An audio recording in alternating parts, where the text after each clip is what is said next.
So the first two videos, right, are kind of setting up and sort of running through an example of finding a volume using this sort of discs concept, right? Sort of putting your shape through the deli slicer, and you just get these circles, right? These sort of flat circles, these discs, right? Out of it, if you set up something to sort of represent those areas, and then you put it in the integral, right? In the definite integral setup, you're going to add up all those discs, right? Kind of piece them back together and sort of recreate your initial volume. So this is also called, right? We sort of initially said the name of the chapter is volumes by slicing, and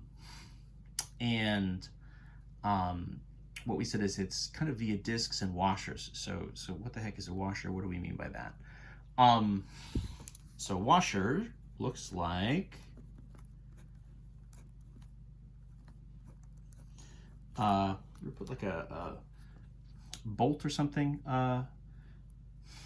into like wood. What happens is you have a washer that kind of goes around it, and it sort of keeps the bolt from sort of digging into the wood too much. I think I probably should ask my dad about this. If ever I have any kind of like, handyman type questions, obviously you're supposed to ask your dad. I think that's the rule. In any event, a washer looks like this. That sort of donut-ish. It sort of is, but it's flat, right? Technically, something like a CD or even a record, right, has a hole in the center. So I guess those are washers, right? The deli meat is sort of totally filled in. So it's a circle, but it's sort of missing a circle in the center. And so what you get in a washer is you get, right, kind of a longer outer radius, and then you get a smaller, what for us would be a smaller inner radius. And then the area of a washer,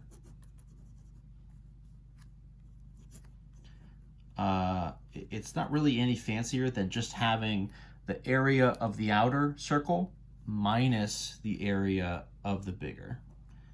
So it's kind of the outer area minus the inner area. Now these are circles, of course, so that's kind of pi times, normally what we would do is kind of call this big R minus pi times little r squared. So pi times big R squared is sort of our outer radius, pi times little r squared, little r is our inner radius. I probably should have color coded that a little bit, right?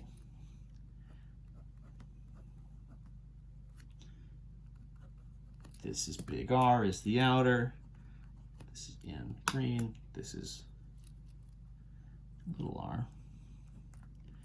Just right over this in green, that's obviously going to make it green. Now it just looks like it's supposed to be something you look at with 3D glasses or whatever. I'm just full of extremely old references.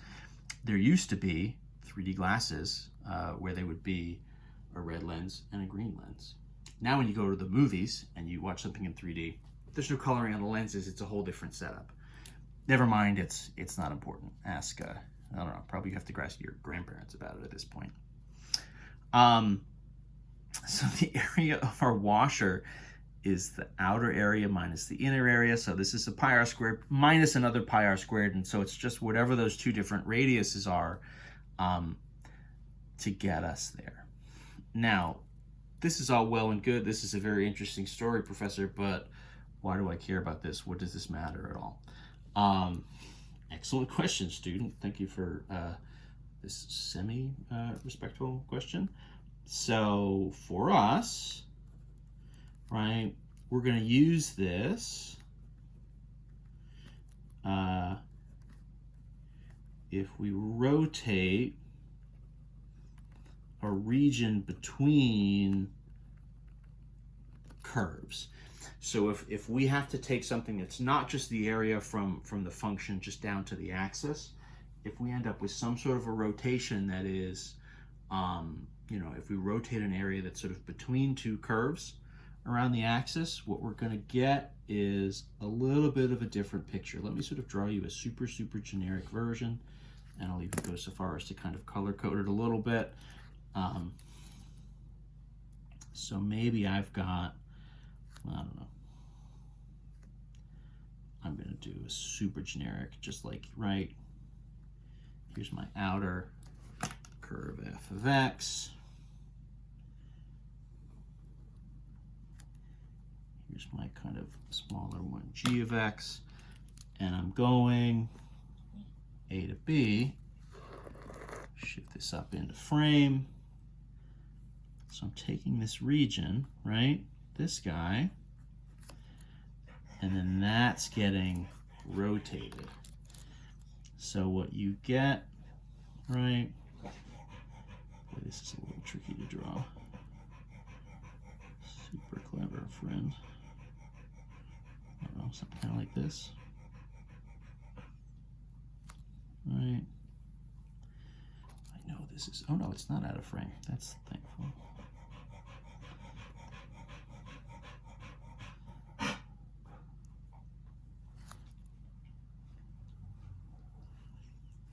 Right. So you rotate, you get this, and then of course it comes all the way around, back up again. It's interesting to think of the actual kind of shapes that you get here. So in theory you get, you know, in this case we have sort of this tube, and we're sort of taking it and rotating it around. We're getting a very kind of awkwardly shaped, three-dimensional kind of thick, you know, PVC piping or something, right? We're getting this like very like elongated, super thick can kind of thing. Not super important to sort of try to imagine what is actually taking this shape. Let's just think generically about the calculus here. So what I'm going to get from this, so obviously my f of x is my outer, my g of x is my inner. This is still sort of with respect to the axis, right? So that's to the center. So my red is my kind of inner radius, my green, so f of x in this case is my outer, g of x is the inner, right? And so in theory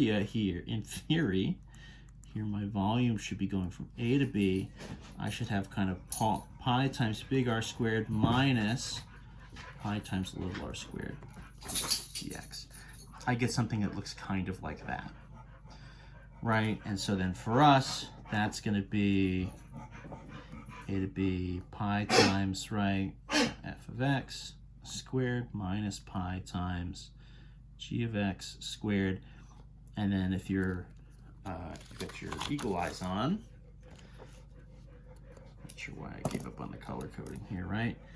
That's my green, that's my red. And then if you really want, you'll notice that pi is here in both of these. You could call this, you know, pi a to the b, right? This is kind of fx squared minus g of x squared. The big thing here is it's not the same thing as the quantity, fx minus g of x, the quantity squared. It's not the same as that. So you're kind of technically getting two different things here. So you do have to be a little bit careful. Let me run, at the very least, we'll see what time we have. Let me run, at the very least, just the setup for what one of these would look like. So I have kind of a prepared washer example. So find the volume of the shape created when you rotate the region bound by y equals root of 2x and y equals 1/2 x squared around the x-axis. I'm going to sketch this pretty quickly. And I'm going to use the fact that I kind of know what's happening in advance to my advantage. Root of 2x, I think showed up in an example back at some point. That's sort of a square root function, but it's kind of compressed. You know, at one you're sort of only at or no, 1/2 you're at 1, right? So it actually kind of goes up faster. So that's going to do that. 1/2 x squared is sort of complementary function, and it's right parabola, but it's going to kind of come down, mimic and do some of the same stuff. So this is going 0 to 2 in both directions. And the idea is I'm taking that figure, right? So this is my root 2x. The underneath is my 1/2 x squared. And I'm taking that figure and I'm rotating it around. I'm not going to draw a full picture here because actually that looks semi-decent right now. I really don't want to screw it up. Maybe I can kind of get something going. Boy, that's famous last words though, isn't it? Something like this. Right, you get these. Going. Stuff kind of like this. I legitimately can't tell if that's anything. So you're getting a 3D shape. You know, in theory, it sort of is right, kind of a half circle, kind of turned on its side, kind of a hemisphere, right, half of a sphere. But it has this sort of tapered piece taken out of the inside. Honestly, what it is, it looks sort of like a half sphere where we took out the old-timey volume shape, our old-timey hearing aid kind of shape, from the middle of it, right? We're sort of removing that from the center of what would be sort of a three-dimensional sphere. You can't really see my hand, but I'm making with my hand like I'm holding a sphere, holding this thing. You can't see it, so that doesn't matter. The important thing here is not to goof around anymore, but let's get serious. So the volume here, going to run on the x intervals 0 to 2, and it should be pi times the outer radius squared minus pi times the inner radius squared dx. So what are those going to be in this case? So 0 to 2, pi times, so what's my outer? My outer is root 2x, right? Root 2x, quantity squared, minus pi times the inner, which is my red, is 1/2 x squared. Quantity squared dx. That's effectively the setup here. We're going to run out of time before I can actually sort of take this all the way to the volume stage. I'll keep going a little bit so we can sort of get it started, and then I'll sort of leave the final volume here to you guys as an exercise. This is not too bad. Root of 2x quantity squared, that would just be 2x, right? Pi times 2x. So that's really just pi times 2 times x. That's actually kind of better than what we would have had to begin with. Minus, 1/2 x squared squared. Obviously, x squared squared is 4, x to the 4. 1/2 squared would be 1 over 4, right? 1/4. So minus pi times 1/4 x to the 4 dx. So this is not really anything super fancy. What I would say is, let's maybe call this pi, 0 to 2. This is kind of 2x minus 1/4 x to the 4 dx. And what I'll do is I'll take this to the antiderivative stage. So pi times, this would be what? Well,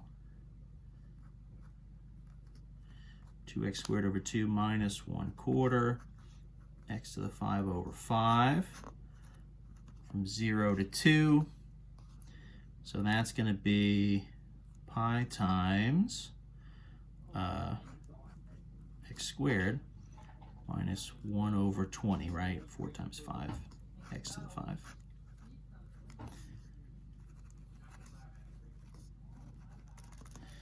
And then you're going to sub that in to actually get your final volume here.